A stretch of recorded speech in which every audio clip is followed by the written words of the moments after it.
and opinions expressed in this broadcast are those of the host/guest and do not necessarily reflect the views or positions of any of BXR entities and those they represent.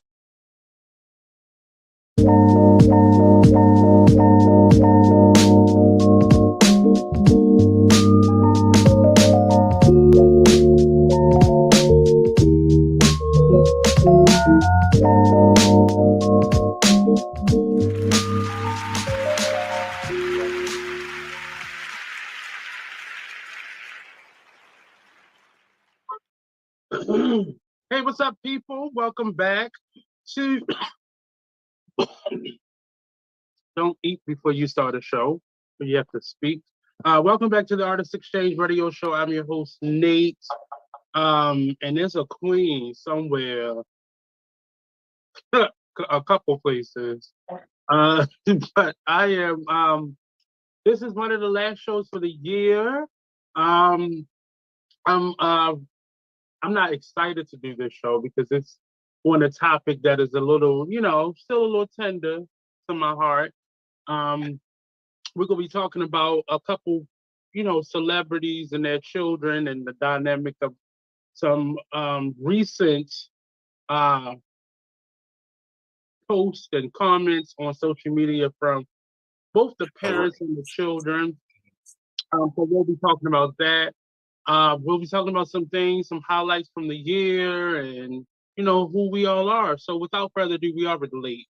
I have Bleu Waters, the thorn in my side, Bleu Waters. So once he come on, we can introduce this child to the, he is gagging. So, so can we get Bleu on?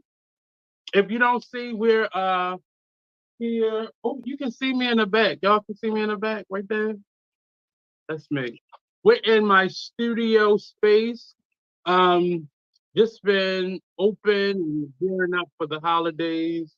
We have one more day. We'll be open till 8 o'clock tonight and then 11 till 8 p.m. tomorrow. So all those last minute gifts and, if you got some parties or some holiday festivities, you're going to come by and snag yourself some nice jewelry and such. I think I'm going to keep this angle for next year. But so hey, Bleu. Hey, I'm back. Hey, How's it everyone going? out there. It's the kitten. Yeah, you've been playing hooky the last couple weeks. So what's going on? What's new? Nothing. It's the end of another year. I mean, wow. It was just January. I mean, time is moving. It was literally just 2019, actually. Yeah, it's moving too fast for me. Honestly, I just want, and I know this is an unpopular opinion, but I just want the world to be quiet again. Yeah. Yeah, it's a little bit too noisy. I had gotten used to, 4 or 5 people in the store at a time, 3 people in a supermarket at a time. I want that to go. I want it to go back to that. I don't want it to be a pandemic. I don't want any of the other things to go along with it. Well, Bleu, if I can impart any information onto you, if you got your ass up early and went, typically there's nobody in the store early. So no, I'm not getting up. No, see, that's the problem. I'm not getting up at 5 or 4 to go to the store. No, I want to. Well, there's an alternative now, so you don't even have to do all of that.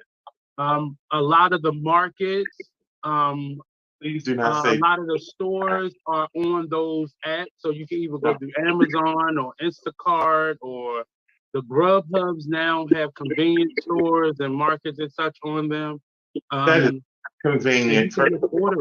Any hidden charges with a lot of that stuff, you're probably paying more than you would be in the store. I actually like going into the store. I just don't like to be around a lot of people. And that's simply it. I just don't like to be around.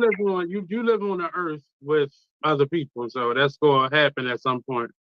Yeah, and guess what? I'm selective about those people. But I don't know what places you was going to, but the market was the hangout spot during the pandemic. For That's you. where everybody went. No, that's where everybody went to mingle. When I say it was people socializing, people was getting dressed to go to the like really dressed to go to the market, not just Walmart or Target, but like to the market. But Oh, yeah, it turned into like the hangout spot for a second there. I wasn't going to that market. All of them, I'm telling you, like all of them. And not just hookups, but like people became very sociable during the Mhm. pandemic. In places like the market where you normally like put your hoodie on and mind your business. People were, hey, how you doing? I saw you in here before. People had never spoken to you before.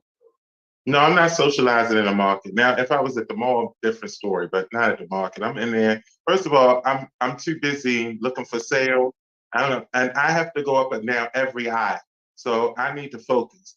I'm trying to find and Oh, um you that lady. You like my mother. I can't do that. I have to focus and I have a list, but it depends on what I'm doing because I buy my meats at a different time. So I make because I have a deep freezer, so I'm gonna buy my meats at a different time because I'm gonna fill my freezer up, and then I'm gonna go back to the market and I'm gonna get all the other stuff.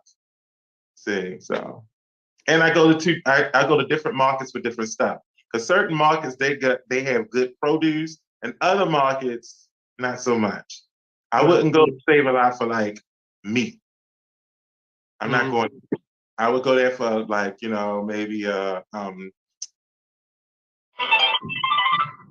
any like canned goods or stuff like that. The stuff that Right. you don't have to be pressed over. But for my meat, I'm gonna go someplace. I might even go out to the county someplace for my meat. Mm. Well, I Yeah, mean, that's a good thing. you gotta be selective about the meat you eat. Uh, that's what they tell you. That's what you're supposed to do. You don't want to Okay. be not all meat ain't good for you. Well, that's been said. I'm not disputing you. I'm just saying that's what they say. But Mm. but I am here. This has been an interesting year. How so? 2022 has been a very interesting year. I had a project that brought me into this year, the You Thought I Was Him project that this wrapped at the end of November. So it's been a couple weeks of just me. I kind of took a break from human beings. I met some really interesting human beings. The dynamics of some relationships have changed Mm. in this year. I've gotten a little bit more connected and present. Sometimes as an artist and as a Black man in general, you can sometimes be distant and in your head a lot. And I've learned to be more present and available for those who are available for me. Sometimes coming to a club at night in the cold when you don't feel like it, simply because a friend asked you to. Stuff like that. Uh, Oh, you did that for somebody. a couple times. Oh, you In needed it. somebody's in It's just somebody's oh, basement party. good for you. Though you see, you should have actually come in and and saw some of the talent. You would have enjoyed it. I was there. So, You were there, but were you actually there? oh, for that night, I'm no. And now we can talk off camera about why I didn't come in there that night. Um, uh, but yeah, so I did some things. I got to, strengthen some relationships. I've met a couple different individuals. Got to work with some pretty great guys. Um, During the project, shout out to Patrick, PJ, and Eddie Satterfield and Brother Calvin. Got to know him a little bit better. Noah, Troy, all the men from the community conversations. I'm trying to remember all those names, and it's not coming to my head right now. But a great group of guys.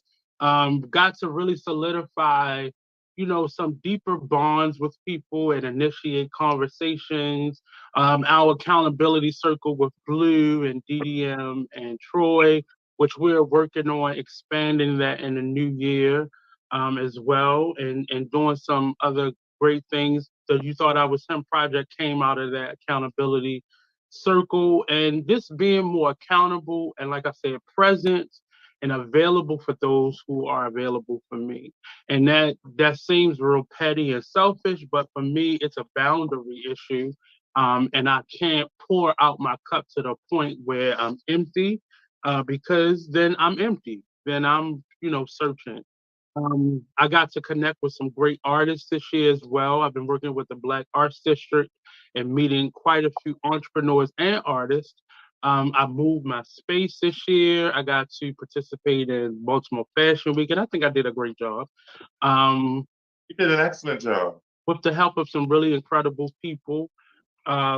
And shout out to Brother Calvin for that also. He came and helped me. He was a great help for that process. And yeah, just had some really great conversations this year that kind of shocked me, because I don't typically get that personal. And crazy enough, I don't typically meet me in a lot of people, but I've gotten the chance to meet me in other people, um, which sounds very arrogant, but it was actually an interesting thing to be mirrored in my face. I normally meet people who are polar opposite of my personality, but I got to do that and rekindle some relationships. We lost some people this year, of course, as we have been throughout this pandemic, very randomly and suddenly. Um, I got to travel just a slight bit, not as far or as frequent as I wanted to, but I've definitely been dedicating myself to my art, specifically my jewelry art. And the next week, I'll be definitely slowing down a little bit and really strategizing for next year. Shout out to all the grants that I'll be writing and doing. And this year really showed me no matter what happens, just keep moving. My computer stopped working a couple weeks ago, right after. It's like when you get a lump sum of money, then shit just start breaking down. So, but I've been moving and just making a way without my lovely computer. But we're gonna work that out for the new year. We're gonna get that together. What else did I do? Yeah, that's it. How about you, Blue? Um, this was uh this was a traumatic year. It was a lot of loss this year. Um, Mm-hmm. um, I had an opportunity to do a lot of things that I actually um, neglected to do, but I needed it. It was actually Mm-hmm. therapy to do theater. I love doing theater. I love acting, but He was in demand this year. I, I stopped doing Yeah. it, period. And yeah, I mean, and it was exciting. I mean, I forgot how much work goes into acting. Mm-hmm.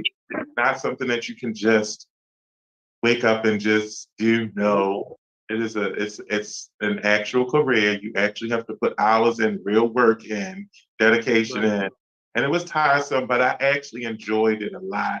Mm-hmm. To do a lot more of it. I was able to do a lot of performances with the Jonathan Gilmore and Funktopia. Shout out to the Funk Yeah. family. Um, they've been doing a lot. That is something that has always been a kind of a dream to be in a group, with individuals. It was kind of like the Parliament where everyone sings, everyone is very theatrical, it's very dramatic. Um, and so that's that group. And I got the opportunity to perform with a lot of talented individuals in Baltimore that I probably would not have performed with had it not been for Jonathan. I'm what people probably they may assume about me is that I'm extroverted, but in reality, I'm very introverted, and so I don't go out as much as people assume. That is true.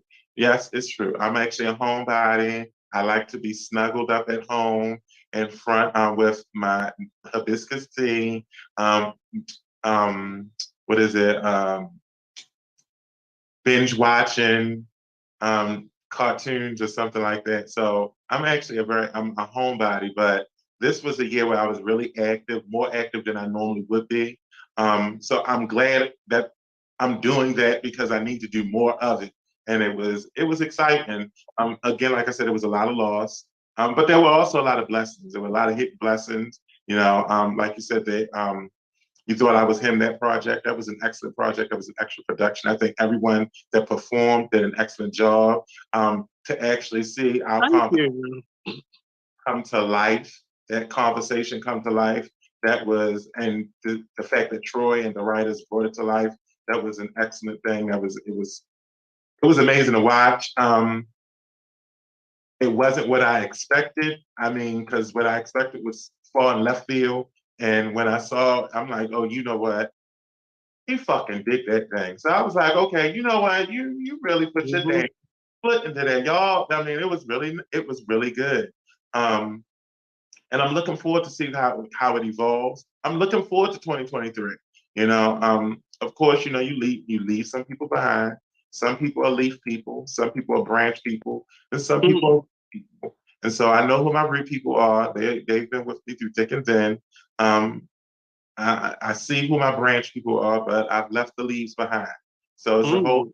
yeah, it's a whole new season, and I'm looking forward. I'm looking forward to everything that's coming. You know, shout out to Linza. She beats the hell out of my face. When I need her to beat my face, because let me tell you, I do not like to wear makeup all the time, but I'm getting into enjoying it much, much more. I Mm.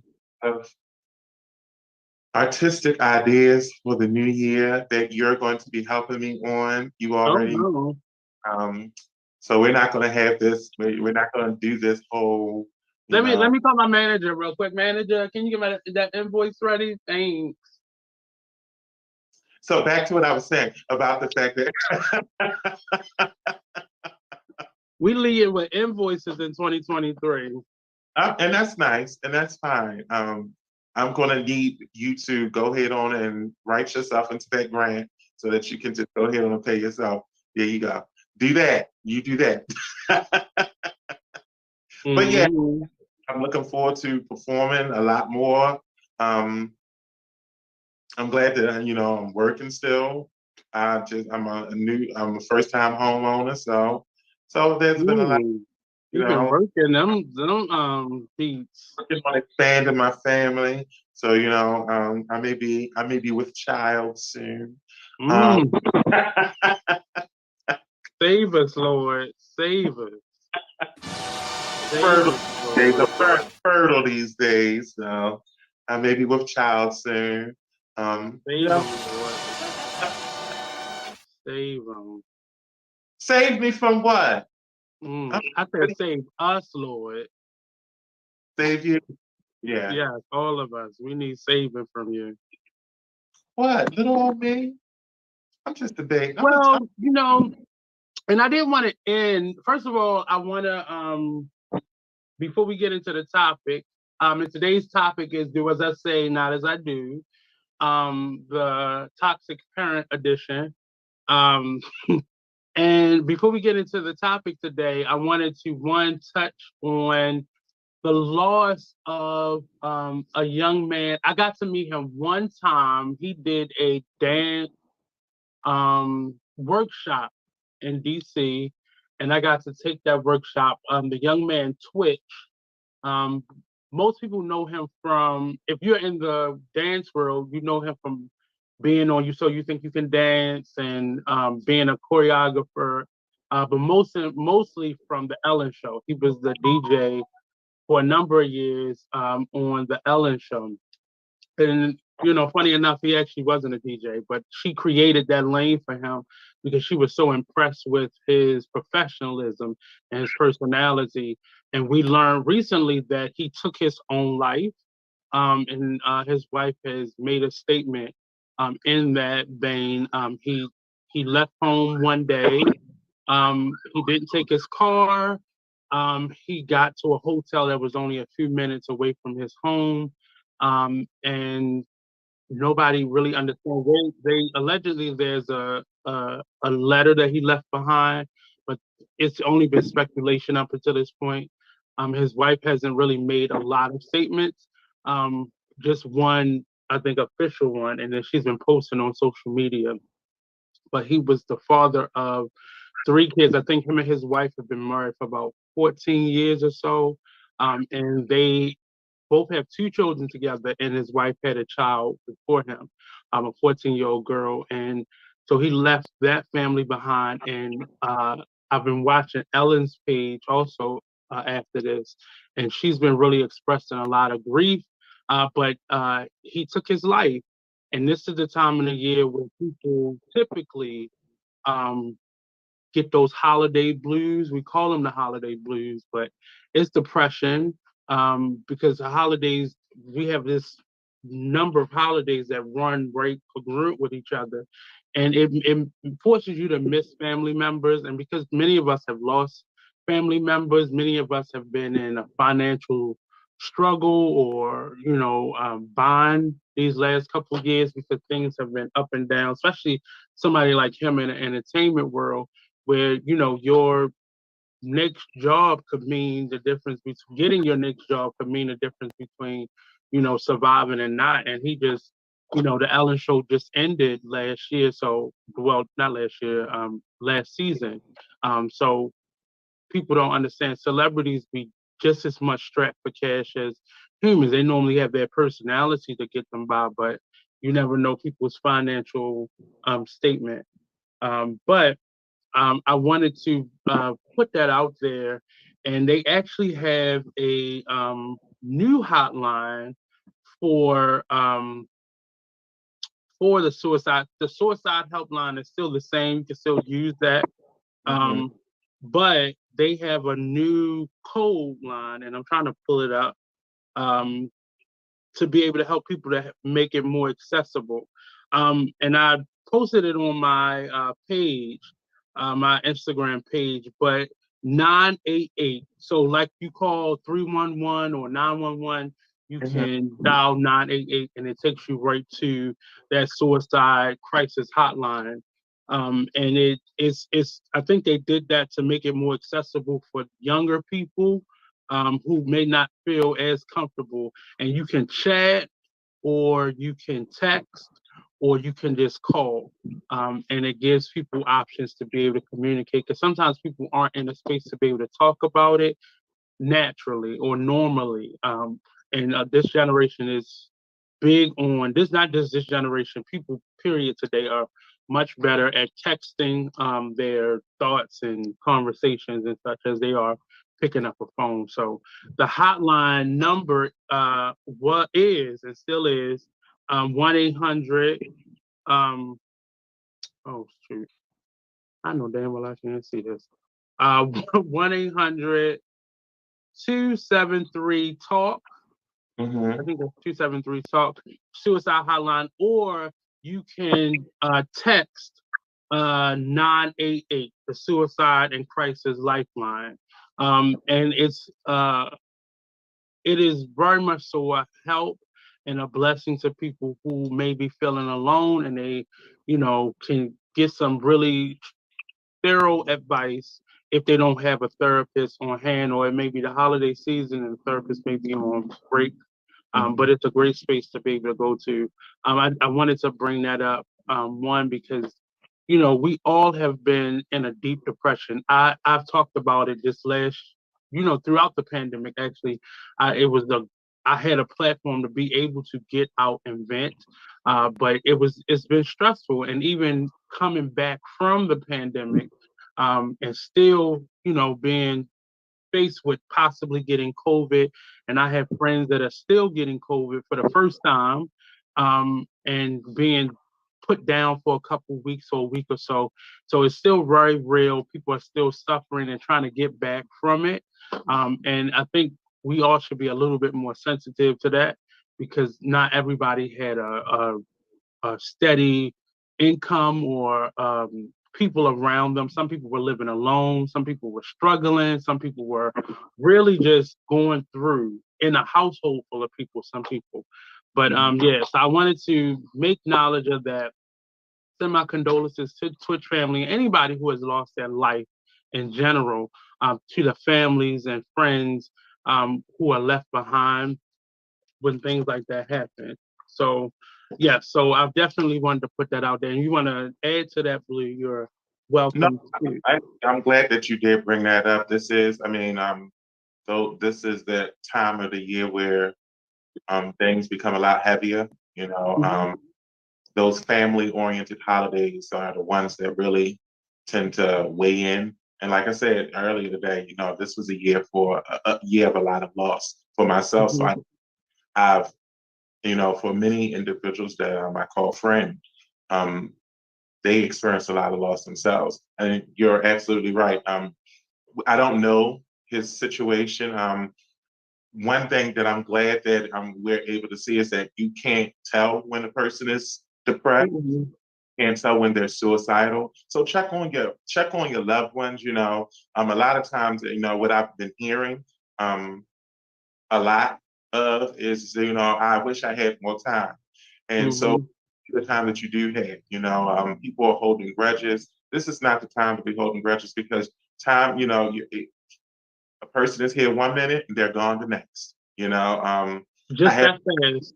as a matter of fact, you know, I wasn't able to attend her funeral, and it was that weighed in on me because I really wanted to be there, but I couldn't be there because I had already committed to something else. But on Thanksgiving Day, I lost somebody, and Mhm. it was very impactful for me, you know, as helping me develop the confidence to be myself. She was very influential, and so you know, and I think sometimes we take for granted those individuals. I had grown, you know, I hadn't seen her in several years, and I just saw her um, maybe I'm gonna say about 3 months ago, maybe during the summertime. It was, I would say, right at the beginning of fall. Um, Mhm. I was having some issues with my car. Here she comes driving along, and you know, yelling out the window, and then I get a message that she's gone.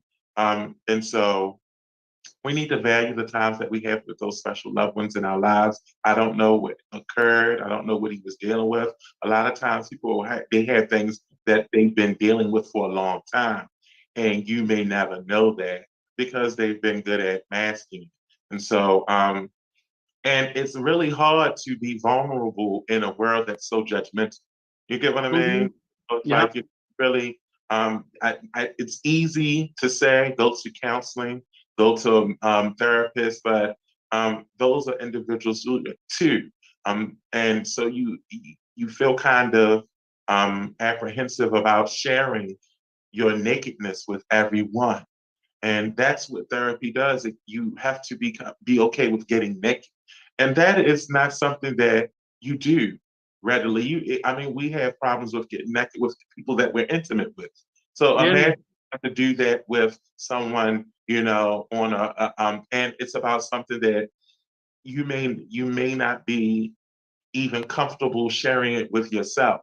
So we never know what people are dealing with, and we have to be very mindful that what we're asking them to do requires them to be okay with bearing themselves to someone else, and that's not Mhm. done. Um, so I'm very appreciative of the fact that you brought that up. I Mhm. would definitely say um, be mindful of yourselves, you know. Yeah. Self-care is very important for professionals, you know. Self-care is for any profession, you know. Mhm. There are healthcare workers that you don't realize that what they have to see and they have to endure is traumatic. You know, working in a hospital is very traumatic. Seeing someone die in and out, or seeing someone with you know, wounds, like, you know, gunshot wounds and stab wounds and things. That's very traumatic. Working Yeah. um, um as what is it, EMS? That's traumatic. EMT. So that's traumatic. Being a teacher, Mhm. traumatic. You know, Everything. it's Yeah. a lot of trauma that people are exposing themselves to, and we have been conditioned to be workhorses, and we're not really taking care of ourselves. I think the It. biggest thing Yeah. that individuals are struggling with is neglect, neglecting themselves, you know, not Mhm. rest. Even myself, you know, one of the biggest issues with me was working too much, you know, trying to make ends meet, but not taking care and of myself. And that's where it's easy for your emotional and psychological health to start to deteriorate as a result Yeah. of taking care of yourself, eating the right things, getting some rest, taking a vacation, even if it doesn't have to cost anything. Shut the phone off. Um, unplug your television. Sit with yourself. Um, Well, that's a really lot of people have made their careers or jobs or passion their therapy because, as you said, they can't often talk to other people. You made a comment earlier, and sometimes I'm very direct with what I think and feel, and I didn't take what you said disrespectfully, but often people become negative or they become, the sour pots of the bunch because they don't have people to talk to. When we talk to people, our business becomes community information. And for that reason, people don't often have things that they can talk about. Or people do that thing where, you'll be all right. You'll be good. Just muscle through. You know, and focus that on something else. Or and that is something that's been engraved in. I mean, especially with Black people. We want Mhm. the Lord in prayer. We want to sweep it under the rug, or we want to hide it in a closet, and we don't actually face it. A lot of us struggle with fear, and we don't Mhm. have confidence to address our own personal demons, and the individuals that we go to don't really assist us or support us with facing those things that may be difficult to face, but is necessary for you to thrive. And so I think it's very important that we make a space for those types of conversations, but that we're also aware that it is not something that is going to happen instantly. It takes time, it takes patience. We're in a capitalist society, so it's like we are programmed to be robots. But Mhm. ties into what your topic is. It's a primary reason why some of what is going on with the topic that you're talking about, parenting, Mhm. difficult for celebrities, being in Yeah. this life, having your life put on display, and it becomes an issue with the you that you want the world to see and the you that you are. And Right. then comes that's an internal conflict, and you see that play out. And so for individuals like Twitch, we may not know, like we won't. We'll never know what he had to endure, what he was actually dealing with. And it's sad to say that, I wish, I truly wish that he did have an opportunity. We don't know if he did have an opportunity to talk to someone, and it didn't pan out the way that it should. We don't know if information changed his trajectory. You don't know. Mhm. So what went on in his personal life. You don't know what type of news he got that morning. You don't know what it was. It's just a lot of questions, and unfortunately, there are a lot of individuals that are going through the same thing. I see them all the time. So So as we move into this conversation, it was this sparked in me because over the last couple of weeks I've been hearing various conversations. It actually, and I didn't add him to this person to speaking of Nick Cannon, I didn't add him to our advertisement for the day because I don't think his issue is going to come out until his children are grown. And he has two twins by Mariah Carey that I believe are almost teenagers now, if not teenagers. But mhm, the rest of his children, so I mhm. think he has 11 or 12 children. 12, I So believe. the rest of his children are under the age of 5 or 5 and under. So that's about 10 children under the age of 5. And he came out speaking about being overwhelmed. And people have been remarking about him for a minute. And I was one of those people because I think he was having children for the reason of having a legacy versus um, having children because that's just where he was with his relationship. I don't even think he was thinking about who he was having them with, because I believe it's 6 different women and about 12 children, and the majority of them are 5 and under. And the pattern is he's been going back.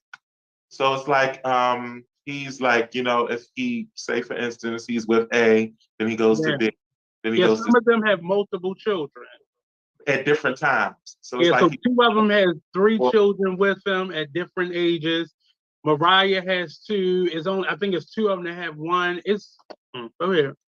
yeah, it's a juggle. So like, I know that they had his family the tree, and so they showed like, oh, this child was born first. This child like the first 2, and then 3 born with this one. 4 was born with that when he went back to the last one and had 5, and then met some 6 and met another person that had 7, then went back to this one that had 8.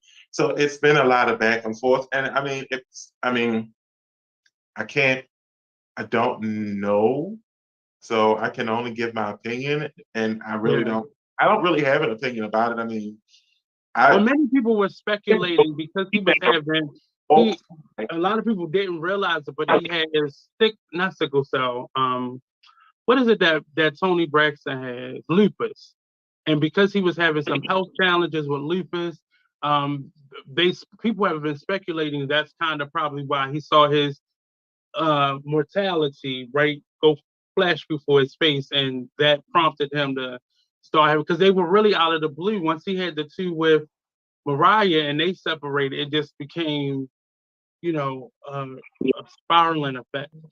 But I prefaced this conversation and moving into our topic. If we could put the topic up, which is do as I say, not as I do, as I say, not as I do, because subsequently we were hearing about Nick Cannon throughout time. We were hearing about Future the same way. A number of these dads we don't realize have multiple children. Up to 11, 10. I think Eddie Murphy has 11, and and not getting into anybody's pocket, but Nick Cannon's recent response, like he said this, he was getting burnt out. And you can't, no matter how much money you got money to fly private jets to get from this person's home to that person's home, it still does not equate for time and the quality of that time. Especially if you got to get to another kid, and what if this kid lives in New York and this one in LA and this one is sick and this one has a football game? How do you prioritize what you're doing and then equate that to quality time spent? And I'm sure he has the money to be able to get them every weekend and fly them all in. But over time, then you're having to work 3 and 4 times harder to maintain a status of living that you're used to, and to be able to pay for all these private jets that he's probably taking. So I see him having these issues with a bunch of memoirs being written by baby mothers, and the children speaking out, as the children that we're going to talk about today speaking out. So on on our list today, we have Little Romeo, which is Master P's son. We have Little Bow Wow, which him and Jermaine Dupri are going through some things, and Jermaine Dupri has been his dad in the industry for a number of years, him being raised by a single mom, and Jermaine Dupri has publicly spoken about kind of being his surrogate parent. We also have, which has been in the news for a number of years now, 50 Cent and his son. And then recently, Little Scrappy, if you don't know Little Scrappy, he's a rapper. He's on the Love and Hip Hop franchise. And it's recently come out in the show and on social media how he is having a visceral reaction to how he was raised. His mom and him have spoken about his mother being like a pimp, like literally pimping women out, and selling drugs out of their home. And recently it has come out, and I hope that it's not just a storyline, but it's really him trying to purge and get it out. Him really confronting his mother, and it has not been pretty. And it started with how his mother was treating his current relationship. And it just spiraled out of to include how he was raised and how she has totally disregarded how that affected him. Little Romeo, it started with Twitch, with Master P writing a post about Twitch, and Little Romeo responding how interesting it is for somebody to give their condolences to a man that they don't even know and have children suffering with the same thing, and he totally ignored that. 50 Cent has been in the news for not spending the time, simply sending checks and being disconnected with the son because him and the mother are going through things. So the child then reached out, and one of his last interviews was like, "You can have all the money. I'll pay you $umpteen to spend time with me." And it sounds like in all these different cases, it sounds like a spoiled brat child or adult in the case of all of them, really, because all of these are adults now, speaking out on their relationships or lack thereof with their parents. And the parents then going to social media as well, responding to a child about whatever issue it is. And one of my, I actually made a statement on Facebook because it was just I was watching a bunch of podcasts and they were talking about these stories as if these wasn't real people. And and then I was very upset at how the parents, 50 Cent, Master P now, Jermaine Dupri never speaks out, but he always has people who speak out for him. In this case, it was what's her name? The Brat, who was a close friend of both of theirs, and she spoke out against him as well. And my statement was simply, it is wrong how we thrust our children into adulthood without with warped perceptions, unrealistic expectations, and generally effed up foundations, and then hope that through the concrete a rose will blossom. This is not an attack on parents, but more so an entire village. We are really out here expecting our next generations to be the manifestation of all our hopes and dreams simply because we got them out the hood, simply because we put them in better schools, simply because we married or hooked up with someone outside our race, simply because we spoil them. We do all this without fixing the generational trauma that became their birthright. Do we really think our children aren't affected by the trauma, whether we talk to them about it or not? Do you really think our children do not see or don't absorb our symptom decision making? I hope this message is taken as a call to action and not a judgment call. Let's normalize making steps to getting it right, even if the child is 65 plus years old. P.S. Children, and this is a message just to the children or the adults of these parents. Give the grace and mercy you want to receive, whether you think your village deserves it or not. Listen and respond from your heart. Speak plainly and without resentment. And in this conversation, we kind of discussed when we did the community conversations too. Do words hurt? Do wisdom hurt? Does parenting hurt? You know, what I said to say all that. What are you thinking, Blue? I'm thinking a lot of things. I'm over here and my ADHD is kicking my ass because I've been wanting to jump in and say something for the longest. So there are several different factors with each of those families. And so I think that one, you have to address that. Right. Also, we're talking about a social economic thing, Right. because a lot of what they're dealing with, if you were poor, you're going to experience that completely different. And like, you're a spoiled brat, but it's a social economic difference there. So I'll start with, because I can't lump them together because they're all different. They have Well, different. I'll say the one common thread amongst them all was the parent was seemingly trying their hardest to make it or do their best. And I can clearly see that. And I But get, the children saw it differently. And now it's starting to come out in their adulthood. That's the common thread in all of them. and I think that, well, okay, so for Nick, I see what you're saying in terms of, he saw his own mortality. Desires to have a big family, but Mhm. if he's making a choice to do that, he doesn't have to. Doesn't have to make a baby with every female he comes into contact with. He has 11, he has 12. So he's making a choice to put himself in a position where he's frustrated and overwhelmed. That's a choice. He doesn't Right. have to do that, And so now you can't play victim over, you made a decision to do that. You consciously stated, I'm deliberately going to engage in an act that's going to cause me to have to be responsible for another life. That's a choice. So you have to take a responsibility for that choice. I think speaking to what we are in this era, I think because we have social media, we think that this is the best form of communication, and it really isn't for a lot of things, because a lot of it is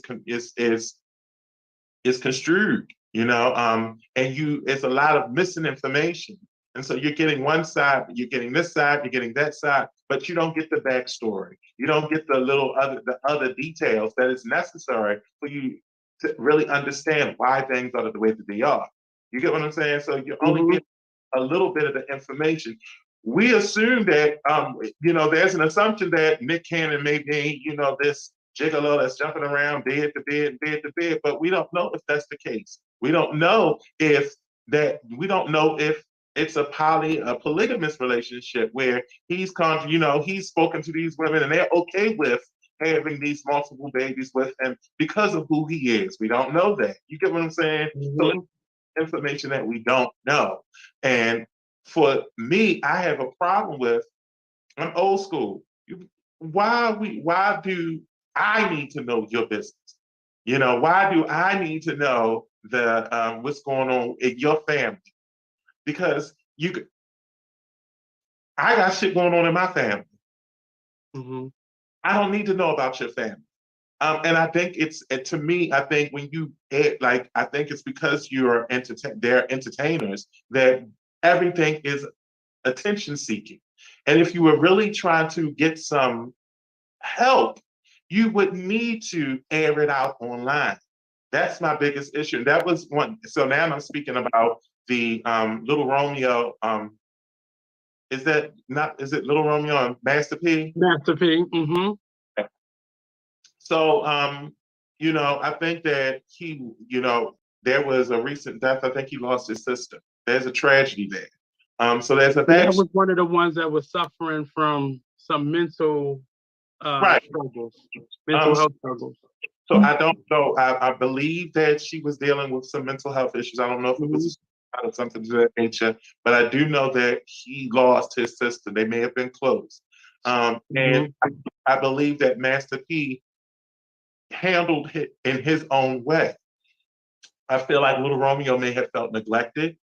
He may have felt like, there was something to be said about what was going on in their family situation.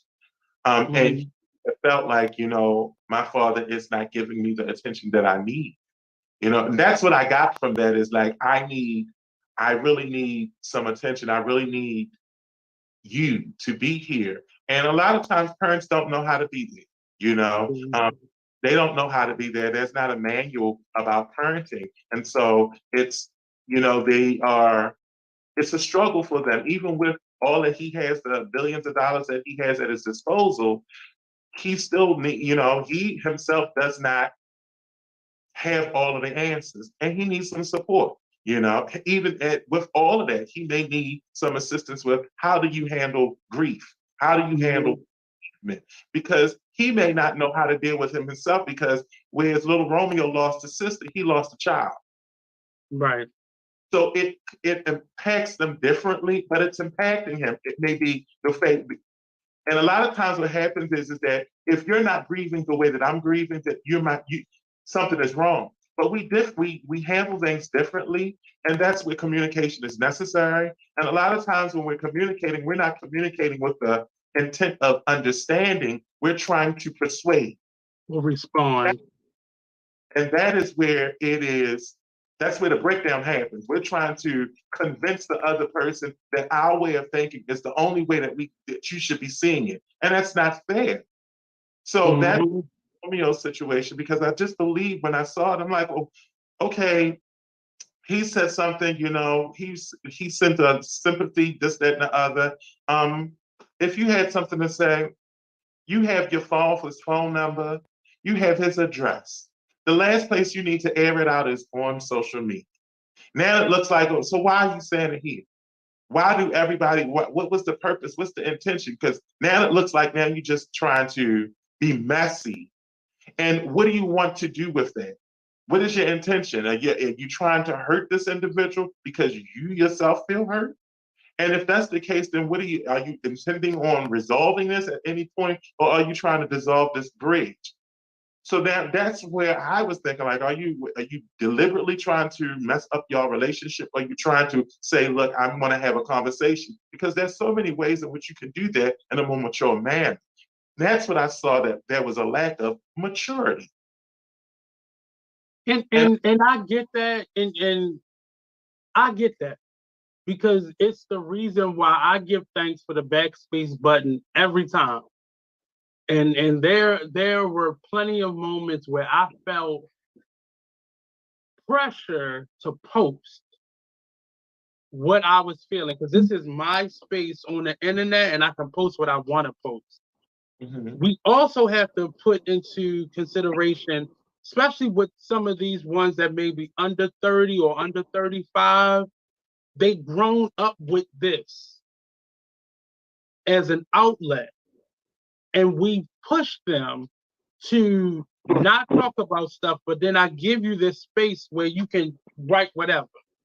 Mm-hmm. So I think it's a balance that, one, we have to normalize having conversations, because if it was a case of being mature, if it was a case of simply being able to call up a dad and talk to him, that would have happened. I'm sure it would have happened already. But sometimes on the parent side, parents don't often leave themselves open for criticism. Well, and I agree, but I also believe that I think that to a degree, I believe that you go after what you want. Mm-hmm. If you truly desire something, you'll know you go after it. So my question is, do you really want it? And that's why I'm always about, what is your intentions? And so in this situation, that's why, like for me, it is okay. You, I get it. You may be feeling some kind of way because of the experience, the loss that you've experienced. But maybe the situation triggered something in Master P, which prompted him to say that because of the fact that he lost someone similar in a similar way. You get what I mean? So it to me, that was the prime example, that not prime example, the prime time for that conversation to happen. And that's where they need therapy. Sometimes you need someone to come in there to help you navigate that conversation because you're unable to do it for yourself. But with my experience, and not just personally with my parents, but from my experience, what I've seen, what I've personally experienced, what I've witnessed, it's very true. You go after the things you want, but that other party has to want it also. Or it's a struggling battle between you and that person. And I'm honestly, I'm not here to, who's right, who's wrong. But at the same time, people go to social media and air out their dirty laundry because they don't have quality people around them that are open and willing to deal with that. Doing that amongst people is considered negativity. And that I have a problem with that. Because you are part of my village, whether it's natural or chosen, and I am considered negative for bringing my grievances to someone who I thought would listen. Now, the problem is when that person keeps coming to you with the same issue and there has been no change or growth in that situation. I You get haven't. that. But then there's no communication with that either. You're not saying, hey, look, I need you to go get some help because you've come to me 5 different times with the same problems over the last 5 years. Something needs to change. We don't communicate in that way.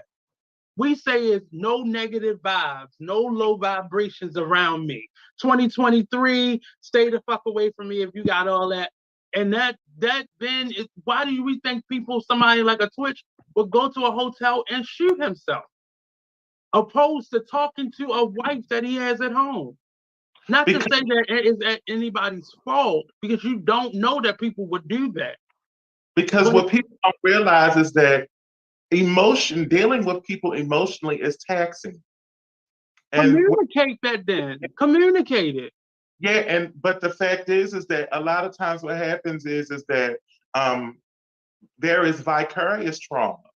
And so the fact that even though you may appear, it looks like everything is okay, you don't know if you're unearthing some stuff within me as a result of the conversation about something that you're dealing with. And then now, Bleu, I'm hearing all of this, and I know that's partially Bleu and partially the professional.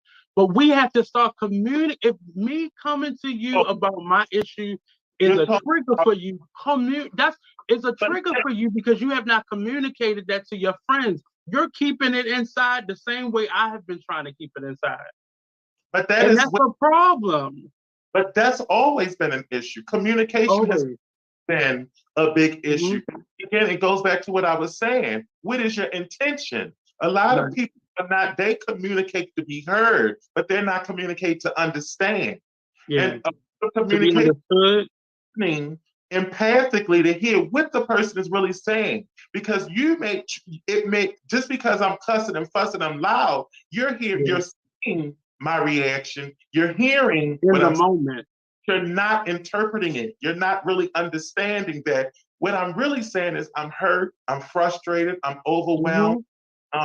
I don't feel like I'm being heard. I don't feel like I'm being understood. That's a different type of listening. That's a different type of communication. And it takes skills. Not everybody is skilled with that. And I get that, but communicate if this is too much. Because it could be a simple thing as, look, let's go together. Let's go to therapy together. Let's go talk to a pastor together. Let's go talk to somebody who I think could, and I've done that with friends all the time. Like if it was something too heavy for me, I know how to go to my page and say, hey, is there somebody who knows how to do such and such? I've gotten good at to identify those people, but we don't communicate. You getting on my nerves is what is given for me. So what I'm saying is that even before you get to that point, having the capacity to say, what is it that you want from me? And what is it that you need from me? Communicate. But again, that's a skill set. And even parents don't have that. So what happens is that Master P may not be able, he may have never articulated, what is it that you want from me? And what is it that you need from me? And do you know the difference? Because that may have resolved a lot of things, but you have to be able to do that. Well, he's a businessman. He's, and in his mind, he may say, you know what, the reason why I'm doing the things that I'm doing is because I had to grow up in poverty and I went through things. So I believe by giving you all of this stuff and by shielding you from my experiences, I'm protecting you. But in some sense, you're handicapping them. You're handicapping me. Deal with a lot of the things that we consider traumatic. You out here making butter sandwiches and, you making hookups with oodles and noodles, and then you stretch that 3 or 4 weeks.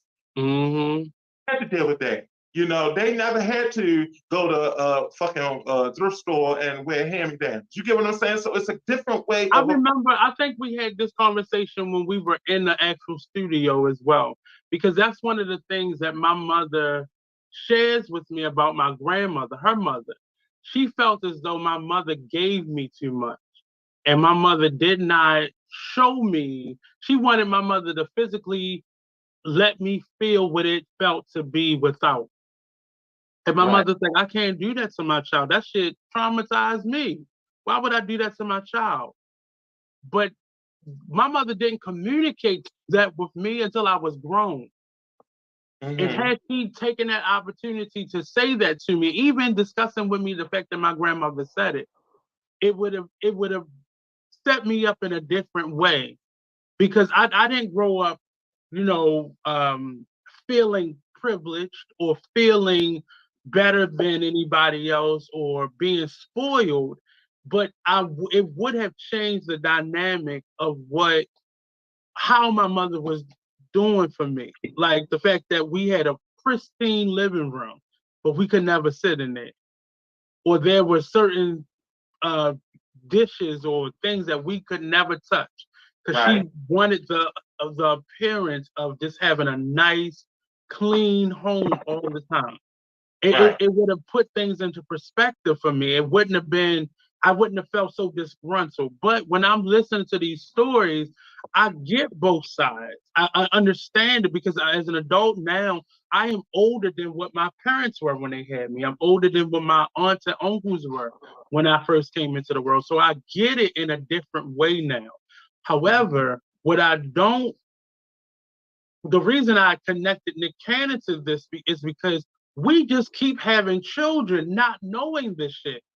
Well, see, the difference, however, is again, let's look at social economics. Mm-hmm. He can have that many children because he can successfully provide. But what a lot of times, and this Mm-hmm. is, I'm so glad, and I wanted to say this, um, just to go off on a tangent a little bit. I Mm-hmm. think a lot of young people, what they should do in education is bring back child development and parenting courses in the middle Some school. schools are starting to do that, Huh? especially on the elementary level. Some schools are starting to incorporate that as a 360 resource for Because the parents. reality is that I think that it's necessary to prepare them for adulthood. Parenting is Mm-hmm. about adulthood, and I think that the earlier that they are able to understand what it entails, it may Mm-hmm. help with making a decision. It may make them a lot more responsible. Because a lot of times what happens is that they're functioning, acting hormonally, so they're not thinking about What they've seen, they just mimicking what they saw. there's a potential consequence to this. And even though having a child is a blessing, it's also a responsibility. And a lot of times, what happens, I just had with young adults. I had several young adults, and they were like, we was just having sex, and the baby came. Like that's what the purpose of when you are having sex unprotected, there is a chance that a baby will show up. You Yeah. weren't prepared for that? And no, they were not. And so what happens, and then what this child is born into a family system where the parents don't like each other no more. But they still have to work together. And now that's an issue because I don't like you. But I Right. have to deal with you because of this child. And now the child feels like, you know what, I'm not really wanted. So that becomes an issue. Now, with Nick Cannon, I don't believe that that was considered, but I do believe he's able to provide for them. Now, in terms of giving them each the quality time, I'm able to spend hours and hours. I mean, he can afford to do that if he can afford to house all his children in one space if he wants to. But they don't all have one mother though. And that may not be the case. But the fact is that I don't believe that in his situation there is a distinction unless the mothers create that tension But between themselves. it's still, but for him to already feel like he's being burnt out, Well, and especially the fact that the bulk of his children, I think out of 12 children, 10 of them are 5 and under. but There's who, going to come plenty of time where there are multiple who proms at the same time or multiple graduations, and they're not all going to the same schools. They who may made not even live in the same state. he made that choice. And I get that. I totally get that. But then fast forward to a Little Romeo, a Little Bow Wow. I forget 50 Cent's son name. Little Scrappy. Fast forward to them. This is the result of you making decisions and not understanding the long-term effects of So your decisions. And I'm not expecting for people to get it and they don't get it. But at some point, and I think by the time I got to 30, I was able to see and forgive my parents for something. I'm not saying it's going to happen to everybody when they turn 30, but that's when it happened for me. At some point, you can no longer claim ignorance. I think it's Now you're just making life choices. and I think you have to really I think there is a distinction. And so the reason why I say it's a difference, you have to be careful because Nick's situation is he's not ignoring his children. He's not neglecting them. And he's making the time for them. So I don't see him But as being that's not what his child is saying though. That's not what this child is saying. His not child is saying you have children who are suffering who has suffered or is suffering with the same thing, and you don't even address it. that was You're wrong. not even That's making. that's little that That's wasn't Little Romeo. right. So that's why I say you have to make a distinction. Little Romeo's issue is bereavement. No, that's how it started. But No, now all the other information is coming out as if, instead of him paying him for, like, I think he did Rap Snacks. And he said he just got his first payment after 15 years because his dad was using the money to pay back his taxes. So and a lot of this is speculation. I'm just going by the information that's being put out there. Hold on. Let's cut the bullshit. Let's be real. Mm-hmm. Now, this man's father is Master P. Where does he stay? I think he lives on his own now. Now, where did he stay when he was growing up? I think he stayed with his father.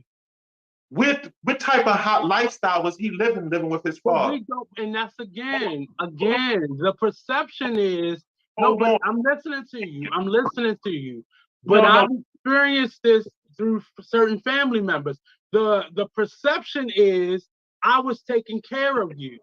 But if that caretaking was not setting me up and building a strong foundation for me, and you were taking things from me and not explaining things to me, and for specifically for his case, that little boy been working since he was a child.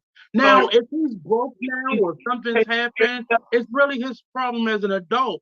But perception is one thing, because we see that in a lot of neglectful foster care situations and children's and regular parent-child situations, where the perception is I'm taking care of this child, but that child not eating, they're not being clothed or fed properly.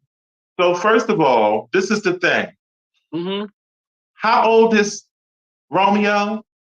I think the story, he was 30, I think he's 33 now.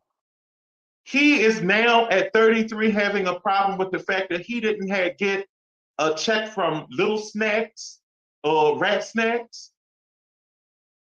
And I agree with you on one side of it. I agree with you on one side. We don't get, because the same thing has happened to Little Scrappy. Little Scrappy has built his career off of being this hustling, dope dealing type of individual. Well, hold on, wait a minute. But Little Scrappy has built his career off of this. But now, and I believe Little Scrappy is older than I am. So now in his 40s, he's now kind of fighting back on the lifestyle he had as a child. We don't get to tell people when it comes out, because sometimes it just happens where I'm thinking about something and shit just not adding up. Or I'm reconciling my own behavior and understanding where the origin of it was. And I get that. What I'm saying is it's a different situation, because Scrappy's situation was he was brought up in a traumatic environment. He was too young to process some of the shit that was going on. He wasn't even supposed to be around that. And so what's the difference with Little Romeo though? And now We just haven't heard of. I mean, we're just starting to hear about some of the things from the accounts of Little Romeo, the things that was going on in his family. But what I'm saying is that it does not sound. It's not to me. It sounds more so with Little Romeo a bereavement issue. It's the fact that you time for this family and you're not making time for our family. And I believe that you should be making time for our family. I believe that this is the time that you should be reconciling things with us because of the things that we're going through. And I feel neglected. It does not sound like I was exposed to a lot of shit that really fucked me up as a child. And I never had an opportunity to let you know. But for me, the situations and scenarios may be slightly different. You have to be mindful. But neglect is neglect. Neglect is neglect.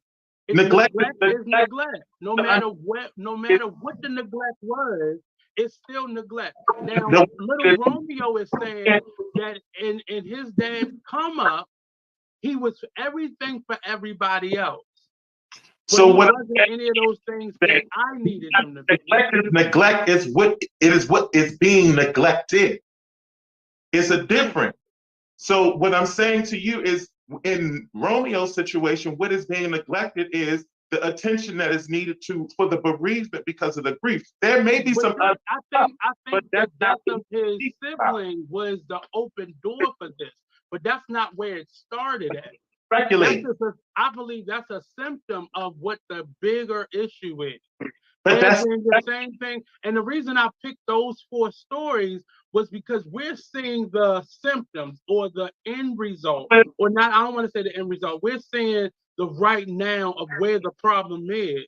And where those stories started, totally different.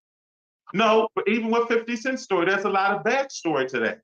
Mm-hmm. So, you know what I'm saying? And it has nothing to do with necessarily 50 Cent. It has more so to do with the young man's mother and 50 Cent, and the young and there was him put in a situation where he was he was fed information, he was fed a narrative. Now, my thing is this: his response, 50 Cent's response, may not necessarily be the most nurturing or the most welcoming, because in his mind, he's like, you know what, fuck you and fuck your mother, and I don't want nothing to do with either of you. Right. But he's coming from a hurt space. Mm-hmm. I don't see it as he didn't want a relationship or he doesn't want a relationship. I feel like 50 Cent himself he's not even emotionally mature about a lot of stuff because from the stuff that he went through. So you have to really look at who you're asking to step up to this plate and do these things, because he himself doesn't have, he may be a wonderful rapper, he may have wonderful ideas as a businessman, but in terms of him actually having the emotional capability and maturity to be able to have a real life conversation and work through some situations, I don't believe he's capable of doing it. And so I would not expect him to say, you know what, let me sit and talk to you, because he hasn't handled a lot of things maturely. Mm-hmm. Not with his son, but in just past interactions, he doesn't function emotionally mature. Right. He doesn't. Who was the other one? It was Little Scrappy. The other one was Little Bow Wow. Little Bow Wow. For me, I think Little Bow Wow has a sense of entitlement. Sometimes I think that that's also a part of, again, if I'm used to, and this is what is this? Because when I heard it, I was like, what the hell? I wish the hell somebody was sending me this much money, 50 Cent's son. And he was like, I grew up in New York. I grew up used to these things, and I should be able to have these things because this was what I was used to. And my thing is that, okay, that's your father's money. That's not necessarily your money. You know what I mean? But what makes you think? Again, and I get that. But again, we instill these values in our children, then expect, that's part of the statement that I made. We send them out into the world and expect for them to be these blossom creatures, and we ain't nurtured them not one bit. Giving someone stuff does not equate to equipping them. So when they turn out to be arrogant or spoiled or entitled, that's what you did to them. But Instead of you pouring into them great things, you poured into them stuff. so you see what you said there? That's the reason. That's why I said be mindful of what we're the social economics. Because and that's the thing that connects all these stories. However, you was if different things can affect people the same way. And it seemed like all these children, just like for little Bow Wow, you said he sounded very entitled. Well, Jermaine Dupri was trying to make up for the fact that he didn't have his father. So in doing that, he probably gave him a lot of stuff. So that does not help anybody. So I mean, and my thing is that I get what you're saying. I absolutely agree with it. You know, that's just the that's what you get when you try to open. You know what I'm saying? That's the result you get. That's the consequence. You know, you got this individual that feels as though, look, I should get this because you're my father and you have this much money, so I should get $6,000 every month. I should get more than that. I should get $10,000 every month from you because you have the money to do it. But the fact is, he may have the money. Is he earning it? What is he doing to? And maybe that's the issue. Is that okay? Yeah, I may have this ability. I have this money. Even in my family, there is. There is a thing where so if they may have it, but they're not just going to readily give it to you.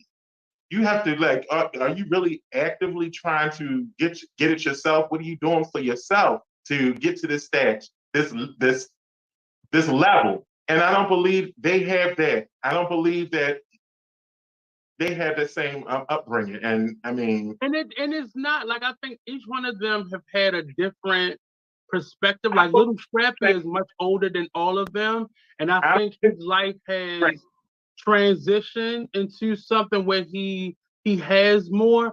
But I think what's happening to him now is, as you get older, you realize the shit that I'm doing, this don't amount to nothing. But I think what happened to him was he was able to trace that back to his mother being this self-proclaimed pimp and drug dealer. And now he's made his life out of being a pimp and a drug dealer.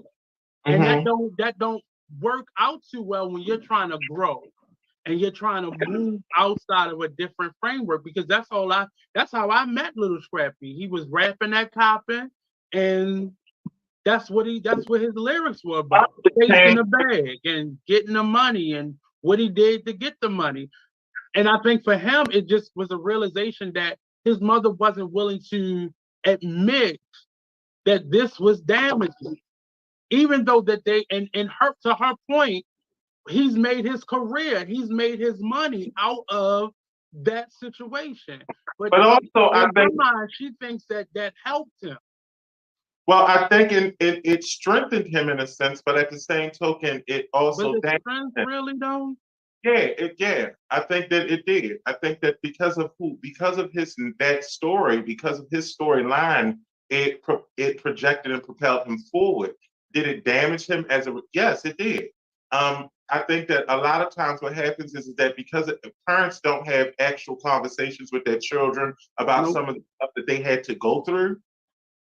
Again, parents aren't given a manual, which is why I say there should be parenting and child development courses in school to kind of give them an understanding of what it entails to be a parent. But if, again, you're outside, you don't have that. You don't have that support. We don't know what Mama D's backstory is. We have some glimpses of it, but we don't know it in detail enough to say, well, you know what, she was just being neglectful because she was probably doing what she felt she needed to do to provide for him. Was it the best living? Was it the most ideal? No. But in her idea of resiliency and resourcefulness, this is what she felt she had to do in order to provide for him. Did it expose him to stuff that was unhealthy? Absolutely. Was there times where it may have been even abusive or neglectful? Most likely. But the fact is that in her mind, she believed that this is what she was doing to make a better thing for him.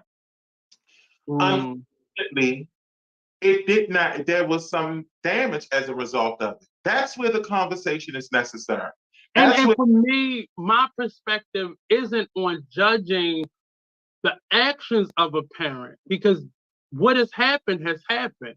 You can't be going backwards to be able to rectify a current situation. What you can do is address it, communicate what it was from your perspective. And often children will see things, they may not see things like you see them or from your eyes, but I'll get a better idea of what this was. Like, instead of you just feeding your child that whole mantra of do what I say and not what I do is very unhealthy when you put that child out in the world with other human beings without a strong enough foundation. And I do have a problem with people having children and not doing the work that is necessary or needed for them to then be the best parent they can be, for that child to be the best adult eventually that they can be. I have an issue with that. And that rightfully so. But I believe that, again, we have to take into consideration the parents. And I think a lot of times what happens is that we are quick to say, well, this parent didn't do this parent didn't do that, but this parent may not have even had that skill set to do that. And I get that. I get it, but you can't then sit when you are confronted with the problem, you don't get to be defensive then. You don't. Because the same thing that you're arguing, that's what I'm saying. No, what I'm saying, hearing that person say this was a problem for me. You may not know how to receive that. And see, for me, it is that a lot of times when people go into communication, the assumption is because I'm an adult, I should be able to receive it. They may not have that ability. And I get that. I totally get that, because I'm an adult now. So I can get how you telling me something hurt you. That wasn't how I saw it. That wasn't my intention. But then you on the other side have to be aware and understanding that that person didn't intend to hurt me. But at the same time, these children are out in the world fucked up. And many of these parents have been able to move forward from their life choices, where now that seed that you planted is now blossoming in me. And now my foundation is rocky. Now my foundation is fucked up. And you're able to compartmentalize that, put it away, not to say that you're good with it, but you've been able to deal with that and find a way around it or over it or through it. And now it is now manifesting in my life as a real problem. But that's what and it didn't start with the parents. Let's look back to their parents and subsequent their parents. Like it's an assumption. I'm not even saying, we're not even gonna go back to what slavery was, but a lot of these issues, they have this ongoing, and we don't know, there's such a black hole in our past. But there needs to be some type of hard stop and acknowledgement that I fucked up. I had 12 children because I cared more about my legacy than I cared more about the individual children that I kept having. Well, I cared more about being Master P to the world than I did about being a dad to my home. Like, that's my point. So that's assumption, because again, your narrative is this is from the child's perspective of what it's supposed to be a dad. And I'm basing this off of me. But I'm just using these stories as my example, but I'm basing it off of me. I don't have a definition of a dad because I'm not a dad. Exactly. I am a dad, but my definition of a dad is something that I've grown to understand. Not necessarily I just have this one particular thing that this is what a dad is. I don't have that in me. No, what I'm saying to you is that that's where it becomes an issue. Because we have this one-size-fits-all model, and it doesn't work that way. Well, but again, we can't keep pushing that narrative either. Only because I don't believe everything is going to fit every person. But in terms of, let's start with just the parents. Your decisions is what shaped the person I am today. Now, moving past this, now it's on me. So now I am cleaning up the decisions that you made for me. That's a choice. It's a choice, but many people have to get out of that box of decisions that were made for them. That's a choice. You don't have to deal with that shit. You're choosing to. I honestly, that is a fucked up statement to me. Only because these things have made me who I am today. Now, I didn't understand how all these different pieces brought me to this point. I am now living the results of whether I can keep a job or keep a relationship or deal with my own children. And I'm doing the work on myself to be able to move forward. There is no choice in me having to deal with who I am. I have to see me every day. Yeah, you do choose to I have take to on. look at me every day, and those things are physically, it's not like a shirt I can take off. It is in me, and I have to get this out of me. Take on nobody else's shit. You're choosing to do that. Your mother's stuff is your mother's stuff. No. I'm not speaking about you wanting your parents to change. I am talking about what now is you. Mine is everybody around you. Mm-hmm. So those things that are now, there were seeds that were planted in the parenting stages of your life are now, you as an adult are now coming to the surface. You don't know how to deal with other human beings. You don't know how to talk to other human beings. You don't know how to communicate. You don't know how to control your own anger. Those things are all symptoms and behaviors from our foundation. Okay.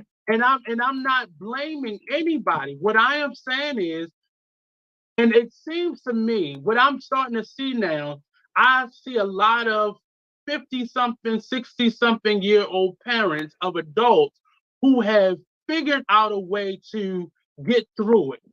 And most of them have not given that to their children, realizing that I was a really fucked up parent at one time in the beginning because there was no manual. And I've been able to, or not, be able to deal with this. Now I have a child or children in this world that are dealing with the results of my parenting. Mm-hmm. And I'm not giving them the things that they need to get through that. So when they come to me and confront me with this, I am now defensive. To give you what they don't have. It's the assumption. So we all just go keep going through this cycle. But a lot of people fail to realize. So what you're saying to me is your parenting begot me. And I just gotta pass it. I gotta keep passing this shit along. No, but you're not hearing what I'm saying. So what are you saying? What I'm saying is that you're asking for people to give something they don't have. I get that. I acknowledge that. But somebody at some point has to be strong enough to say, hey, I fucked up. But it may not be anything that I can personally do to fix this, and that is now on your shoulders, but I'm sorry. And I understand that there are people who don't even know how to do that. You can say, I apologize, but the fact of the matter is you can't sit back. For instance, my great grandmother, who had a child when she was 13, and her husband was 14. What the fuck does she know about managing anything at 13 and 14? No. And so for what life looked like for my grandmother is completely different from what life looked like for me.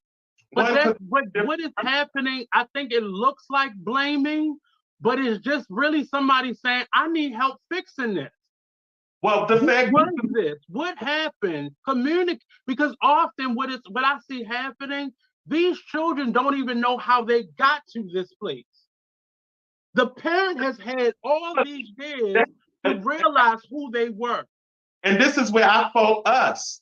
Because a lot of times what happens is that people will sit back and say, well, it's the parents, but they'll see shit going on and don't say, this is a resource. This is some information because I see enough. But Well, see, what and honestly, and for me, that is what my artistry has been led to. I could have been very selfish and just been about what I needed. And I think I would have been where I would have been more comfortable in life. But there are a lot of people who are trying to do it, but we have parties that are not willing to even accept their blame or accept. Now, blame is a horrible word to use. They're not willing to accept their part in whatever the outcome is. and that's okay. It's They don't not okay though. It's not okay.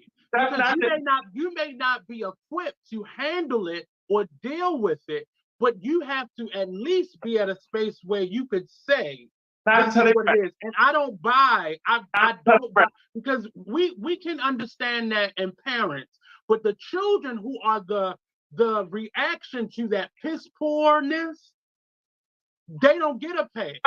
But see, Because now they are adults. see, this is where we fuck up.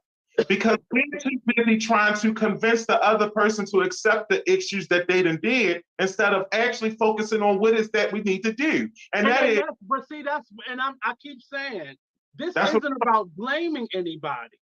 but that's But you have now my generation, the generation behind me, the generation ahead of me. You have a number of people who have gone through life up until this point with a very warped sense of what good, bad, and different is. And my problem is not necessarily that parents, quote unquote, parents haven't stepped up, but I see a lot of parents who have become very well adjusted based off of the life that they're leading and what resources we have today. Meanwhile, the children of those brokenness and half-truths and all those things are suffering, often in silence, because they have been left and pushed out into the world as adults and like, I can't deal with it. You're wondering why your child can't be loving or open or productive. And your rearing has got them to that place. These four stories. That what you a part of that I believe that a lot of people don't really understand is that this generation of children that you're talking about is a part of a generation that children were being had as a form of punishment. The child having yes, no, I don't think my generation was. Maybe the generation ahead of me. If you're in your 30s, in your 20s, that was a form of punishment. I don't think I don't think that's true. I don't think that's true. And I say that, I only say that because I don't believe that that's I think these parents were up alongside their children. The generation of our parents, I believe that was a form of punishment. Like my mother's generation and her siblings. So if you like 45 and up, I think that's when it becomes they had children out of punishment. So, before that, it was just we don't have an understanding of age. So what I'm saying, I don't think these generations. I think my generation and back are having children so they have someone to love. Right, which is a part of that. And have some type of ownership in the world. I don't think that that's punishment. Yeah. I think the generation before us, that was about punishment. Yo, you gonna have this fucking child. But then what happens as a result? I mean, it just continues on. So we continue to have children outside of wedlock or outside of the circumstances of two healthy parents, whether they married or not. So now you have your mother, right? Mm-hmm. Or in your generation who has me, who has you, but they had their idea of raising a child as how? They didn't have a framework for it. Because the parents before them were so far left of where these parents are These children, so the people in my age group and younger are making shit up as they go in a different way than our parents and grandparents did. The difference is a lot of these children, like a lot of my friends that had children young, like my sister or my cousin, there was nobody, and it started to, I'm not gonna say nobody. So the people in my generation is where it started to split, where people stopped showing you how to clean a bottle or raise or would say things to you to help or almost prevent. It became so liberal during my generation where parents would allow you to have a boyfriend they know you was fucking. So it became very, I had the pendulum swung the other way, in my opinion. So I think it was less of a punishment and more like, look, I ain't got time for this shit no more. That's what I think people stop. We don't have mentors. We don't have, a lot of those people started leaving in my generation. Think about it though. Also, if you think about it, if I had you when I'm young, why would I feel it's an issue with you having a baby when it's young, when you're young? Well, if I was having sex at 15, why would I make it feel like something wrong with you having sex at 15? I was having sex. Well, and see, that's the part that's confusing to me because our great grandparents were 13 and 14. Our grandparents was 15 and 16. Our parents were 17 and 18. But what was so it wasn't something that was necessarily new, but it was being treated differently. But there was wasn't you 14? So that was the purpose to it. When our great grandparents was having, it was a different era. It was agricultural. It was necessary for you to have a large family. So you started off early because they were all working for the family. Was that ever communicated though? Well, that's because a lot of times what happens is that's missed with our elders. And a lot of you don't have those conversations with your great grandparents or your great aunts and uncles to understand that it was a different era. That's why I was saying that a lot of things that we are seeing as a product of a lack of communication. And because I don't want you to think that I don't understand what you're saying and I don't agree with it. I don't get that. I believe that there are so many factors that we have to take into consideration as to why you're seeing what you're seeing. Because I believe that honestly, I'm never going to minimize Little Romeo feeling the way that Little Romeo feels. Why? Because he wasn't in that household. I wasn't in that house, but also his feelings are his feelings, and you can't. He's not. That's how he feels. So I can't. No one can go up to him and say he's wrong for feeling that way. Those are his feelings. What we have to do is be able to say, "Let me understand why. What is it that I've done, so that I can resolve that." You get what I'm saying? And what I'm saying that's the part that's being missing, though. That's the part that's missing. That's not that individuals are refusing to do. But I don't think that they're refusing. I don't think they know how to. And I think that's I get what you're saying, but I don't think it's a fact of knowing how to. I think I was doing the best I could with what I had, and I did this, and they saw the work, and that's why I said, as an adult now, the argument that I could have had with my mother had I had it, I would have had a different argument with her, say in my 20s, as I would right now at 39. One, because I know what it feels like to have to choose between gas and electric or cell phone or putting food over the table or paying for. I understand those life decisions now. However, what I don't get is how parents and for me, my statement that I read on Facebook was for the village at large, because somebody is watching this from the outside and able to see the both arguments, and nobody is willing to step in anymore. But nobody is willing to deal with, and that's one of the things that I say started happening in my generation. People stop saying, "Hey, mom, look, this is fucked up. You know that, right? So I'm gonna help you get through, that stopped happening little by little, to now the people who are parents in my generation are now living the results of only getting morsels. So their children have even less to go by. Because the parents weren't, a lot of it has to do with that whole, it became separatist, you know. You didn't have, again, like I said, you didn't have that same cohesion. Everybody talked about, you know, it takes a village. Well, that village has been damaged. That village has been separated. People, you know, you can, what's going on next door? You mind your damn business. It's none of your business, you know, and that's where we are with things. And so it's a lot of, a lot of that. You some stuff, and what happens is it's not until things are too late. You know, it's not until there's a situation, a Twitch situation, and then everybody is, oh, woe is me, oh my, Right.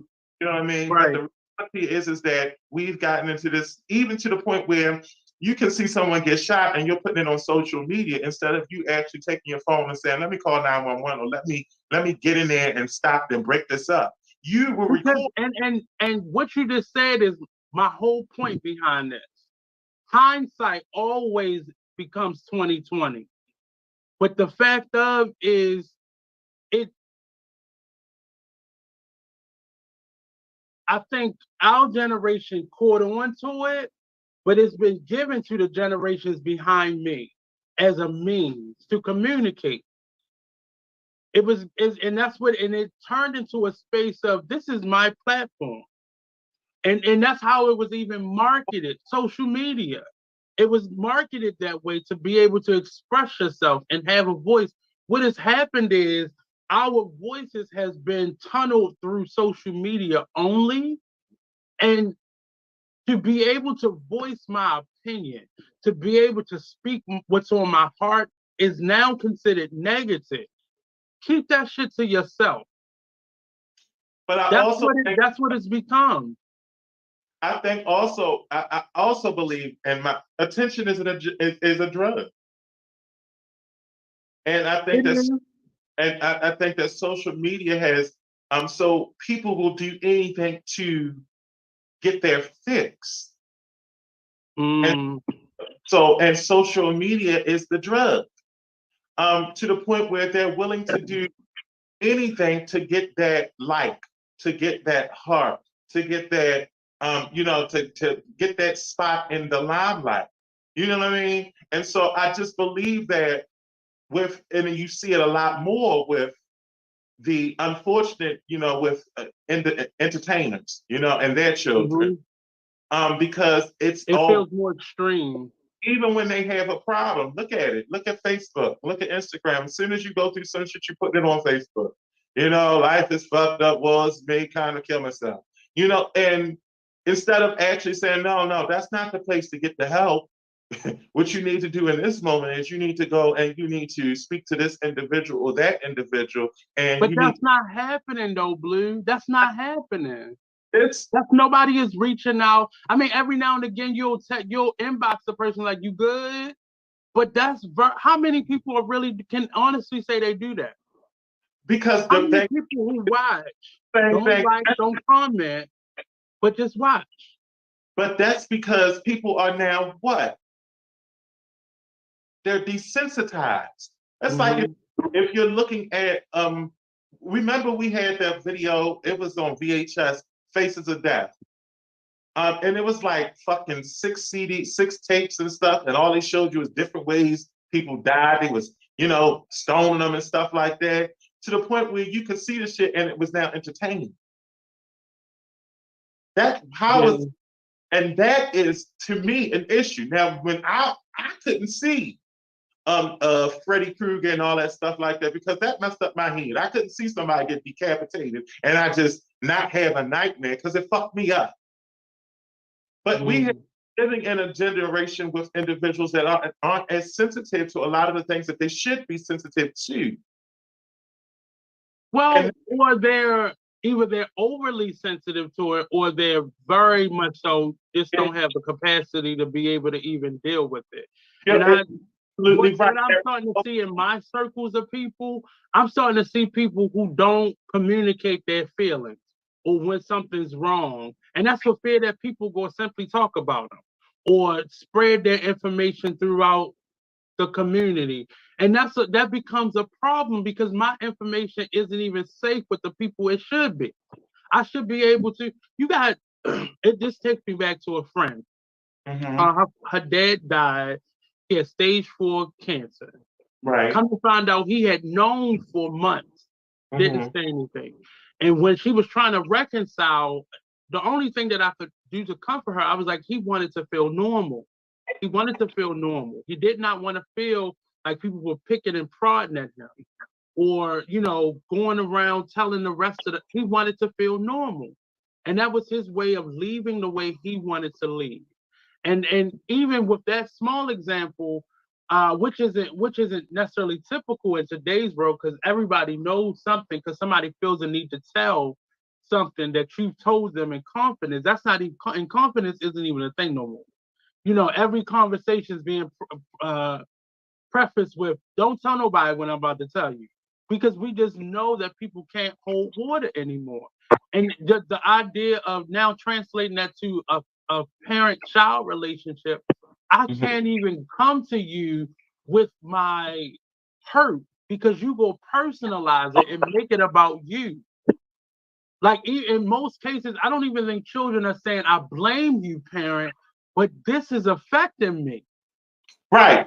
Before I even find the source of the problem, you're already disregarding what I'm feeling because you don't want to feel less than as a parent. But that's why you're supposed to ask, and I think this is why I said it earlier. A parent has to be able to ask about the intention. Like, what is it that you need from me, and what is it that you want from me, and how can I help you get through this? But They most times that child just want to feel better. So, and get what you're but saying. see, the only reason I have a question, I question me telling my motives because often I don't.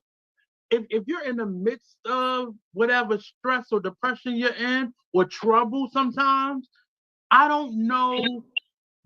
I don't know what to say to you. I don't know what to say to you. I watched the Jeffrey Dahmer series Mm-hmm. and I watched how his grandmother aided and abetting his behavior. I watched how his father did the same thing, but was distant from him and put it all on his grandmother. I watched his mother say, "Well, I wasn't there, so I don't." And at the end, all of them had to reconcile with who, and they all began to point the finger at each other. Like you knew this was happening, or you wasn't there, or you were taking drugs when he was a baby. So everybody begins to blame everybody but themselves for their part in what makes this. And I'm But not saying a child grows up and kills people and that becomes a parent's problem, but very few parents are raising their children to be killers. And but I'm what not saying that there's not parents out there that's doing that because there are. But I'm yeah, saying in the best case scenario, that's not happening. And even neglect isn't. I don't think it's necessarily a focused choice. It just this how I was raised. I don't You think know, I think for a lot of people don't realize that they're being neglectful, but they are because it's something that right? is so It was passed down. It was their birthright. That's what happened to them. That's how they were treated. but I believe what you're saying, and I do agree. I just think that, and there is a level of paying attention, and Mm-hmm. unfortunately, adults being adults don't pay as much attention as they need to, and that's where the neglect is. It's the fact that you're not able to pay attention for various reasons. I'm thinking of all of the individuals that you named that you in this list, and I'm just looking at their lifestyles. Mm-hmm. Okay, get this man. You don't become a billionaire by just sitting doing a 9 to 5. In order for you to be a billionaire, you have to have several sources of income, which is probably means that you're working around the clock, and Mm-hmm. of providing that level of attention where you're monitoring, you're having a conversation with your child. That's where the neglect happens. Because what you may do is you put fillers in. So, I got my kid in basketball. Mhm. He in a sports, he in a basketball, he in a theater, he goes to an Ivy League school, he go to this, that, and the other. He's doing all of these activities, but you're not aware of what he's learning Mhm.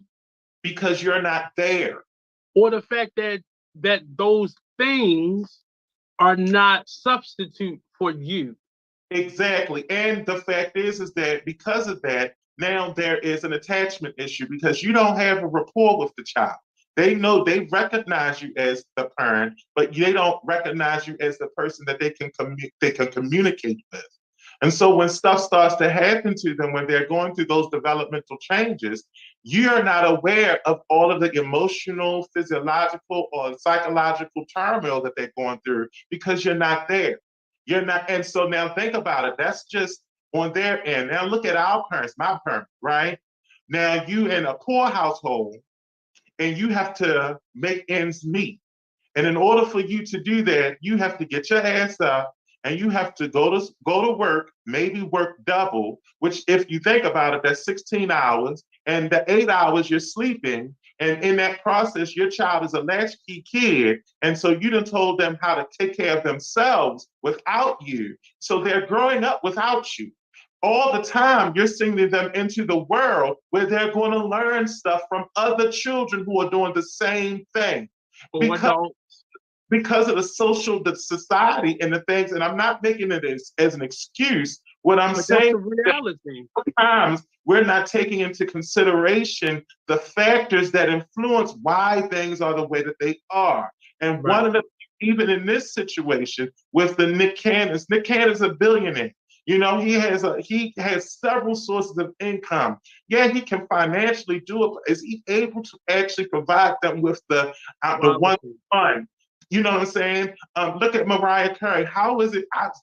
It's always amazing. So how do you parent a child when you're on the road for so many months out of the year, just touring and singing and doing interviews and making appearances and doing this, that, and the other? When do you have the time to say, let's have a conversation about sex, or let's have a conversation about what are your dreams and aspirations? Who do you build that? How do you build that connection with your child? Because that's very important. That's And very and I see and I hear all of that.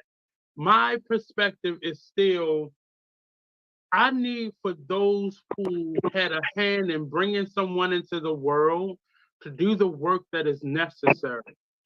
Even if you don't know, take a step in some direction, whether it be first sitting down with your children and just doing a temperature check. I don't agree with me as a child having to come to you and state my intentions. I don't agree with that because now you're gauging whether the value of what I have to say to you.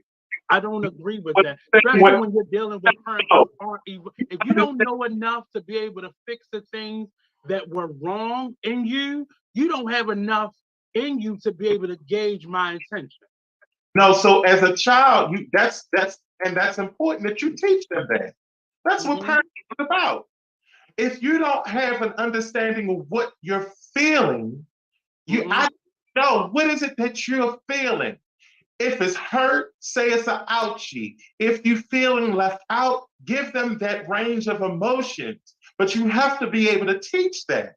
I But think that but you can't. that But it's we very hard to teach and that when that child is no longer a child. It's this is hard for you to teach that. where we as adults fuck up with children. We don't give children the credit that they deserve in their intellectual capability. They're Mhm. actually smarter than we give them credit for. It's Yeah. the fact that we dumb them down. They're not stupid. And so what happens is that Yeah. we sit back and we say, "Oh, they don't know, they don't know." That's not true Yeah. because what we're seeing is them being aware of stuff and not having an opportunity to articulate it. That's why you're here in a situation with a little scrappy. I was a child when this happened, but guess what? I was aware it was happening, and we should have said something about it. We should have had a conversation, but it didn't happen. And so Yeah. that's why I was saying that, when a child comes to you and says, this is what is going on, That's when the conversation, this is when you help them develop that communication skill of knowing what is it that we're doing. Are you talking to me to vent? Are you talking to me to find a solution? Are you talking to me because you need me to, we need options? What is this? What are we doing here? Because that what you're speaking about, that should have happened as a child. Absolutely. Not when I've manifested these behaviors or this depression or this stress based off of you not doing that when I was old enough to be able to absorb it and then regurgitate it. And that's my problem. If you were not well-rounded enough to be able to instill those things in me, as an adult, you got to come at this totally different. Now you're not gauging the value of what I'm bringing to you. You are listening. And then you're able to regurgitate what you heard, and then we can come up with possibly a solution. Because both of us are adults at this point. What am I listening for? You're listening to them. Often you don't know what you're listening for. Just listen to them. So what I'm listening not happening. So that's what I'm saying. When you're saying you're listening, there has to be an intention of what I'm listening for. So but that doesn't. It doesn't. That's a therapist. A therapist has to understand your intentions. A parent is simply listening to you because you have to know, but you have to know something in order to question it. You can't go into a conversation already with questions, and that person hasn't even expressed to you what they're feeling or what they feel is wrong or what they think is wrong. Because often that person may not necessarily be coming to you to blame you, but necessarily, or rather, they're coming to you to say something hurts, and I don't know what this is. So the intention is what? But that child don't often know or that adult don't often know what that intention is. If they're under some type of stress or depression, they don't know what that intention is. And a child certainly don't know what an intention is. It's best to just listen. So stop trying to figure out what the end result is and listen to what someone is saying in the moment. That's where communication is breaking down for me. Because now I have to give you the value of what I'm saying versus let me just give you the content and we can decide the value after. But parents are so busy trying not to avoid blame. So I want to know what are you saying to me? And you're not listening to me say, this thing that happened at this point hurt me. And I have not been able to let it go. So, and so your intention is to make me aware that you're hurt. And but that's not that individual's job to give you their list of intentions because you've skipped to the end of the conversation already by asking me what my intentions are. That's the reason why we don't communicate effectively because that's the reason why you want me to listen to you, but then you don't. So what am I listening for? You're telling me you're venting? Are you telling me you're speaking not as a parent right now, Blue. You're speaking as a therapist. A therapist needs to understand what those values are. And that's it. At some point you can discuss value and you can discuss intention, but sometimes people need to get it out. They need to get it out, and your parents are so busy trying to treat their children like a therapist as if they are therapists instead of just being be a parent in this moment and just simply listen. The problem with people, I gotta get out what the problem is. It's about skill development. When you go to, but I have to get out the problem first, though, Blue. Sometimes you haven't thought about what my intent. Sometimes this shit just hurts. It is heavy on me. I need to get it out to somebody I can trust. Okay. The person who caused it. After you get it out, what? Who knows at that point? For me, once I get it out.